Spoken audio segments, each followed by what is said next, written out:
Hey guys, Chris Fix here, and today I'm going to show you how to super clean your engine bay. So clean that you'll be able to eat off of it. And no, I am not joking. After you guys saw this engine bay in one of my videos, I got thousands of comments from you asking what's the best way to clean your engine. And I got so many requests from you guys that this became the most requested video ever. So as usual, I'm going all out in this video. I have a bunch of different vehicles with different engine bay setups that are dirty in different ways. Starting with the Drift Stang, which has a dirty engine that's covered mostly in grease and oil. So we're gonna go from this to this. And with the Jag, we have the classic daily driver dirty engine bay. That's just dirty from, well, driving it daily. So here's our before, and then the after. And then we have a truck with a dirty engine that's covered in mud, which was from driving through a puddle or two. And this engine's gonna go from this to this. And finally, we have a van that's over 20 years old with over 300,000 miles on her. And not only is this engine bay dirty, but we have a bunch of rusted parts that I'm gonna show you how to clean up to make this engine look great. And the best part is, after watching this video, you're gonna be able to super clean any engine and make it look brand new, just like you saw, using these common products. We have some microfiber towels, which you buy in bulk because we're gonna be using a lot, different brushes, paint markers, cleaning wipes, spray wax, trim restore, and Soapy Wooder. All of these products are inexpensive, and I'll be sure to link them in the description below so you can easily find them. So let's begin. The engine bay super clean process is real simple. Here's the breakdown. First, we're gonna prepare the engine to get cleaned. Then we're gonna do a dry clean, then a wet clean, and then we're gonna dry the engine off, and then detail it. And don't worry, I'm gonna explain each step as we go through it. And to be sure I answer all the questions that you might have, I even asked you guys on Instagram what you wanted to know about cleaning your engine. So I'll be answering all those questions and more in this video. So let's get started. The first step is the preparation step, and although it seems simple, it's important to have all your cleaning supplies laid out right next to your engine. That's going to make it a lot quicker to clean the engine and a lot more enjoyable because your products are going to be right there for you to use. It's also a good idea to put on some gloves to protect your hands from chemicals and oils, and put on some safety glasses just in case some dirt splashes in your face. Now what you want to do next, since we're getting the engine wet, you want to isolate the power source, which is the battery, by disconnecting it. And if your battery's in the engine bay like this and it's easy to get to, go ahead and remove it, because that's going to make it so much easier to clean this area over here and get to the hard to reach spaces. But no matter what, even if you keep your battery in the car, make sure you disconnect the positive and negative leads so we completely isolate the battery from the rest of the car. And the whole point of disconnecting your battery is peace of mind. Everybody's biggest concern when you're cleaning the engine bay is getting water in something that you shouldn't, and then it shorts out. But with the battery completely disconnected, there's no electric running through any of this, so you can't short anything out. So there's a lot less to worry about. And then when we're done cleaning and detailing the engine, we can make sure everything is dry and then reconnect the battery, and we'll be good to go. And finally, the last thing for our preparation step, even though we disconnected the battery, there are still some components that we don't want to get wet. Sure, you could get them a little wet, but you don't want to get them soaking wet. For example, we have the alternator.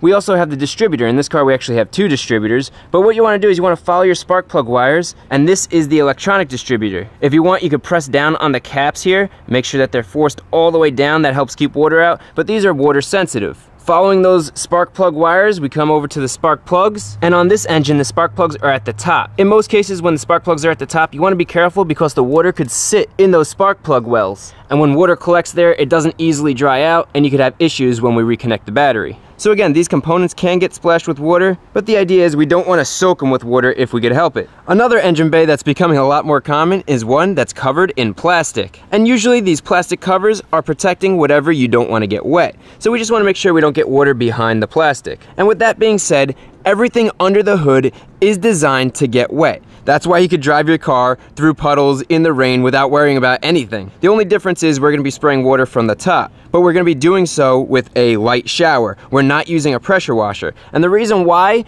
is these connections, sure, they're watertight, but over time with heat cycles, with vibrations, these become less and less waterproof. So we don't want to shoot pressurized water into them. Even if it doesn't damage the sensor, any water that gets in here, even in small amounts, will cause corrosion, and then over time you'll run into issues.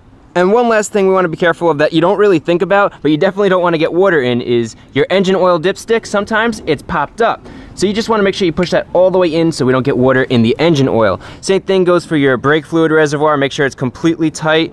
And your power steering reservoir, again, make sure it's tight. And finally, if you have an automatic transmission and a dipstick, make sure that dipstick is pushed all the way in. And with that, we are done with the preparation step. So let's move on to the next step. The next step is to dry clean the engine, and that's exactly how it sounds. Before we get the engine wet at all, with the engine completely dry, we're gonna clean it. Reason being is a lot of the dirt and debris that gets on the engine is just dust and road grime that settles on the top of everything. So before we get water on here and get it completely soaking wet, and then that water pushes the dirt into places we can't easily reach, we're gonna clean it. And to do that, it's really simple. We're gonna be using brushes. First, since there's gonna be a lot of dust, get your dust mask on, and it really doesn't matter what brushes you use. I like to use these brushes because they have a long handle so you can get into those hard to reach spaces. But we have a toothbrush, we have regular painter's brushes if that's what you could find, and then we have metal wire brushes, and I'll show you why we're using that in a second. So these brushes are being used to agitate all the surface dust, but how do you remove that? Well, there's a couple of ways, and it depends what you have. I personally like using a vacuum. That way you could suck it up, and we'll also use this later to help dry the engine. But if you don't have a vacuum, then you could use something like a leaf blower, or you could use one of these attachments on an air compressor to blow away all that dust and dirt. So let me show you how this works. We're using a vacuum and a brush together, although the dirt here is pretty loose already and could just be sucked up. But where the dirt isn't loose, like around the sensors or hard to reach places, work that brush in there and agitate the dirt so it becomes loose, and then you have the vacuum right there to suck it up. And you might not think this is doing much, but this is before the dry clean, and this is after. And that's all from just using a dry brush. So now you're going to want to brush off as many surfaces in the engine bay as you can. This whole process is pretty quick and it only takes about 5 minutes. And it's definitely helpful to have a few different size brushes. Now brushes are great, but it could be hard to reach into these tight spaces, so an air nozzle like this that connects to an air compressor works awesome to get even more dust out of the engine bay. And look at all that dust getting blown out. Another option is to use a leaf blower, which also works well, and with some vacuums all you have to do is flip the hose around and it'll blow the air out instead of sucking it in. That's all it takes to dry clean an engine, and we get a lot of the surface dust off the engine before we get it wet. Now I'm done with this engine, it's completely dry cleaned, but one thing I want to mention, we have this intake here which is metal, it's aluminum, but it's in pretty good shape, and it's also a small part of the engine. On some cars, like in this Jaguar, we have a large metal intake. This is aluminum, and you can see there's discoloration on it, it's stained, it's pitted and corroded, and it doesn't look good. And since it's such a big part of how this engine looks, it's important that we clean this. And what we're going to be using is a metal wire brush, and it's pretty simple. We just rub the metal wire brush back and forth. And you could do this entire job with a metal wire brush. But this is pretty big, so if you have a rotary tool like this one with a metal wire attachment, will make cleaning this a lot easier. It also tends to come out a little bit shinier when you're using the rotary tool rather than by hand. You want to make sure that you're careful around any plastic bits like sensors or rubber hoses. And look at how much better that looks. Now once we clean the rest of the engine bay, it's going to look even better. Wanna know what? Here you go. This is what it looks like with a nice and clean engine bay. You can see that aluminum really sets it off and makes it look great. But you don't necessarily need to clean this in every car. For example, I already super cleaned the engine in this Ford Fiesta and I didn't touch the aluminum at all. And this still came out great. And in this van, the engine bay doesn't have a lot of aluminum, but what we do have is this aluminum right here for the lettering. And I think if we polish this up, it'll look good against the black intake. So it just takes a few seconds to run the wire wheel across this and clean it up real nice. And for just a couple of seconds of work, look at how good that looks. And once we clean this up and get that dark black, the silver and black contrast is gonna look awesome. And that is all for step 2, dry cleaning your engine. A couple of brushes, dusting the engine off, vacuuming it up, and that gets us ready for the next step. And our third step, the step that gets everybody nervous, is the wet cleaning step. This is where we take a hose and we wet down the engine bay. But you don't have to worry, I'm gonna show you everything you need to know so you don't damage your engine. And this is actually a lot easier than everyone makes it out to be. Now a common question is, should you clean the engine when it's warm or cold? And the answer to that is, you could clean it when it's warm or cold. If you're gonna clean a warm engine, just put your hand on top of it and make sure you could comfortably keep it there. If it's too hot, let the engine cool down. You don't wanna put cold water on a hot engine because it causes the metals to contract quickly, and that could either warp or crack engine parts. But a warm engine is definitely better to clean on than a cold one because all that dirt, grime, and grease comes off easier when it's warmer. Just think about cleaning dishes. You clean dishes with warm water, not cold water. But you can clean an engine when it's cold. In this case, I'll be cleaning a cold engine, so you'll see how it comes out. And let me show you what we're going to be using to clean it. Again, not too many materials. We have our hose, we have these cleaning wipes, soapy water, a garbage bag, some microfiber towels, and an assortment of brushes and pipe cleaners. The first thing we're gonna do is grab our garbage bag because we're gonna be cleaning the top first. We're gonna be working our way top down. Everybody forgets the hood, but that's a pretty important part. So what you want to do is you want to cover the bulk of the engine. You don't want a lot of water getting on top of the engine. It's okay to get off to the sides, but you definitely don't want to soak the top of the engine. And this goes for any engine you're cleaning, whether in a truck, an engine that already has a plastic cover, or an engine that's mostly covered by the wiper shroud. You should always cover the engine to play it safe. So for the wet clean process, first we're going to clean the hood, and then we're going to clean the outside of the engine bay, and then we're going to remove the garbage bag and clean the actual engine itself. So let's get back to the Mustang and start cleaning the hood. First, you want to hose down the painted surfaces on the hood, and that garbage bag is working great to keep that engine dry. Since our hood liner is dirty, rinse that off as well, but if your hood liner is sagging or looks delicate, don't get it wet because water is only going to make it worse. But this one's in good shape, so I have no problem spraying it down. Next, grab a degreaser like Soapy Wooder and spray down the hood liner and painted surfaces. Now with a microfiber towel, simply wipe down the painted surface and remove the dirt and grease. It should come off pretty easily. If your hood liner is really dirty, use some carpet cleaner and let it soak. Carpet cleaner works great on hood liners. Finally, rinse everything down with water and wash all the dirt away. Now I can still see some stains over here. I'm going to show you how to fix that in our last step. But for now, let's go clean the engine bay. Before removing the bag, we want to clean the entire outside of the engine bay. So pick a side to start on. I'm going to start here and work my way around. First, rinse down this part of the engine bay to remove all the surface dirt. Don't use a high pressure jet setting which could force water into electrical connectors. Next, grab a cleaning wipe and wipe down the easy to reach surfaces. The cleaning wipes not only absorb the dirt, but it helps remove the oils and grease. And you can tell this is getting clean because check out how dirty this wipe is. Now we want to rinse away all that dirt that we loosened up. And then grab your favorite degreaser. In this case, I'm using Soapy Wooder, which is just a squirt of dish soap and the rest filled with warm water. Generously spray down the entire area, and I like using dish soap because it's strong enough to clean the grease, but it also won't degrade the metal or the rubber or plastic surfaces in the engine bay. Then grab a brush and wipe down every surface that you could reach. The more surfaces that you could brush, the cleaner the finished product's gonna be. So for any really tight spots, you could grab your pipe cleaner, and these work awesome for getting into those spots you can't normally get into. And finally, we just loosened up all that dirt, which is still sitting in that engine bay. So to remove it, rinse it away with the hose. Now repeat this process for the rest of the engine bay. Spray it down, wipe it down, rinse, spray the degreaser, agitate with a brush, and then rinse it all away. Each side should take about 5 minutes to thoroughly clean, and it's really not difficult to do. And with everything around the engine bay cleaned up, now we want to carefully remove that bag so we don't get water all over the engine.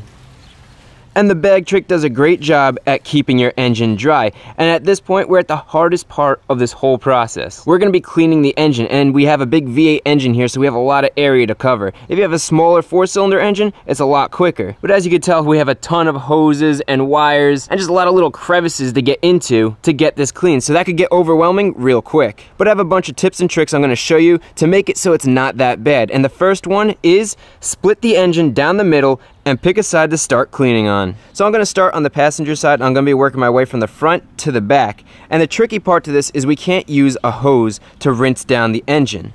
So we need to have good access to clean the engine. But you can see we have this intake in the way, and you can just work around it, but it's pretty big and it's going to make it difficult to clean here. So let's remove it. Just disconnect the 2 sensors, pop off a couple of hoses, and remove the intake, which gives us a lot more room. And the added benefit is that we could clean this out of the car. And more importantly, now we have a lot more access to the passenger side of the engine. So when cleaning the actual engine, first clean off any grease and oil with your cleaning wipes. We have a pretty thick layer of grease here, but it's coming right off with the wipes. And removing the thick grease like this is going to help the engine cool more efficiently because grease acts as a layer of insulation between the engine and the cold air around it. And check out all that grease we removed. Next, spray down the area with Soapy Wooder, and since we're only using a fine mist, we don't have to worry about damaging anything, so you could spray it everywhere. Then use a brush to agitate all the dirty surfaces. And for any surfaces that you can't reach, now's when you can use those pipe cleaners and get into those really tight spaces.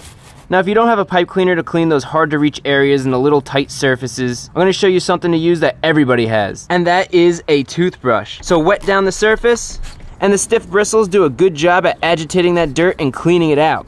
A toothbrush also works really well on those tough to clean wiring harnesses.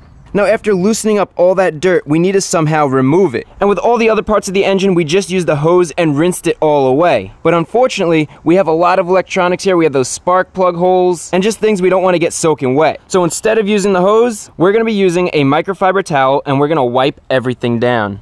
That way the towel is absorbing both the soapy water and the dirt and grease we loosened up. So basically, we're cleaning and drying at the same time. And you can't worry about getting the microfiber towel dirty. That actually means that you're wiping away the grease. Here's what a new microfiber towel looks like. Here's what the one that we're drying with looks like. So instead of all the grease being stuck on here, it's getting sucked up into our microfiber towel. Now, some spaces, like back in there, are gonna be really difficult to get into. So a little trick, grab your pipe cleaner and then grab your microfiber towel and wrap it in the pipe cleaner. And now you can force your pipe cleaner back there and make it easier to get to those hard to reach spaces. All right. And with all that dirt and grease gone and cleaned up, check that out. That is looking so good, and we haven't even detailed it yet. So that's just clean. Once we detail it, it's gonna look brand new. So I'm just gonna real quick clean this up just like we did the other side. And with that, our engine and engine bay are clean. So let's move on to the next step. Now, after cleaning, we're left with a wet engine bay. So grab a microfiber towel, a nice clean one, and start drying everything down.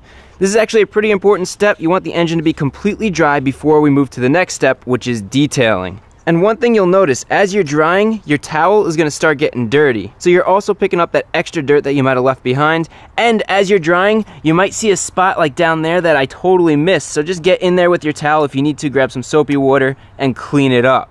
And finally, as you're drying, you might encounter a spot where you have puddled water, just like here and also in here. Make sure you dry those areas out good because you don't want any standing water for when we put the battery back in. So get your towel in there and absorb it, or a little trick that works really well, if you have a vacuum, just suck that water right out. So dry the entire engine bay, absorbing as much water as you can. And there we go, with our engine completely dried, we are ready for our last step, which is easily the most rewarding step. And our final step is the detailing step. But before we detail the engine bay, don't forget we have to detail the hood. Now, washing this hood didn't come out as clean as I wanted it to. And one thing you could do, which looks awesome, is pop off these clips and remove the hood liner. Since we already cleaned this and it's completely dry, I'm gonna be using a black non-flammable fabric dye to restore the hood liner. Now, obviously you don't have to do this if your hood liner isn't bad, but this is gonna make a huge difference for mine. And also, they discontinued this for my car, so you can't even get a new one if you wanted. And this is turning out nicely. Now, as we let this dry, let's detail the rest of the hood. So grab your favorite spray wax and just spray all the painted surfaces. We're gonna go all the way around. After we're done spraying, grab a microfiber towel, and we're just gonna buff in that spray wax right into that paint. Since we have our spray wax all ready, now we could spray down all the painted surfaces in our engine bay. And then buff that wax into the paint. And this is not only going to protect the paint, but it's going to make it a deeper red. And now that all our painted surfaces in the engine bay are detailed, it's time to detail all the rubber and plastic surfaces. And in order to do that, we're going to be using a water-based trim restorer. This dries non-greasy, so it won't collect dust. It restores the deep black color in the rubbers and plastics, and it actually protects the rubber and plastics as well. And a mistake I see all the time, please don't do this. Don't use WD-40, don't use motor oil, don't use any oily or greasy products in your engine bay. Not only is it gonna collect dust, but it's gonna damage those plastics and rubbers, so don't use these. So be sure to use a trim restorer that's safe on plastics and rubber. And what I like to do, I like to pour a bunch of the trim restorer in one little spot like that. Then grab a clean brush, get some trim restorer on your brush, and we're gonna start on one side and work our way around. So we'll start back here and start brushing it into the plastics and rubber. As you spread the product thin and there's not enough, just dab your brush into more and spread it around. Right now, don't worry about getting smooth coverage. Just make sure everything you want covered is covered. On complex surfaces like the top of this distributor, the brush is going to make it possible to get complete coverage. Just spend some time and work it in there good. And when you're doing this, you want to make sure that you don't apply any product to the belt by mistake. Any product that gets on the belt could cause the belt to squeak or even worse, slip. After you're done applying the product thoroughly, let it sit and soak for about 10 minutes. After letting this sit for a few minutes, grab your microfiber towel, and now we're going to buff off all the plastic pieces that we put trim restorer on. The idea is we let the product soak into the pores of the plastic and rubber. Now we're removing that top layer so it doesn't collect dust and so we could even it out. So you basically want to rub down every surface you touched with the brush. To keep track of the parts you buffed with the towel, I work on one side of the engine, and then when I'm done, I move to the other. Now after buffing the entire engine bay, this is looking amazing. Check that out. And you could stop here, but I have one more step that I like to do using paint markers to really set this apart. And what we want to do is we want to look around the engine bay and just look for parts that look rusted or bolts that just don't look good. For example, there's one right here. A rusted bolt like this just ruins the look of your perfectly clean engine compartment. So grab a metal wire brush and just clean off that rust, and then grab your paint marker and cover that rust in black paint. And I know that doesn't seem like much, but little details like that make all the difference. And since we have the paint markers out, I have one more quick tip that's really going to make a difference, and that is working with faded lettering. Although this doesn't look that bad, this washer fluid only cap is faded. So you can grab your paint marker and just color the raised letters only. And look at that, attention to detail like that is gonna really set your engine bay apart from everybody else's. And with that, oh man, just look at this engine, it's so clean. We are almost done, we just need to put a couple of pieces in that we took out, so let's go do that. Let's add our cleaned intake and our cleaned battery. And we can't forget about our hood insulation. That looks so much better than before. Here's the before and after. Look at that. And just to show you, the car starts up with no problems, no check engine lights. There you go. And that is how you clean your engine bay. Now this takes about 2 hours total to do, and it's really simple. Just take your time and have fun with it, and you'll get results just like this. This engine looks brand new. Not only does this look good, but all the rubber and the plastic is protected. Plus, you have an engine bay you could be proud of. And if you really wanted to, it's so clean you could eat off of it. As always, all the products I used in this video are linked in the description so you could easily find them. Hopefully the video was helpful. If it was, remember to give it a thumbs up. If you're not a subscriber, consider hitting that subscribe button. And finally, if you go to Super Clean Your Engine, be sure to take a before and after picture because I want to see it. Tag me in it, send it to me on Instagram, whatever you need to do. I'd love to check it out. And if you have any questions, feel free to leave them in the comments below.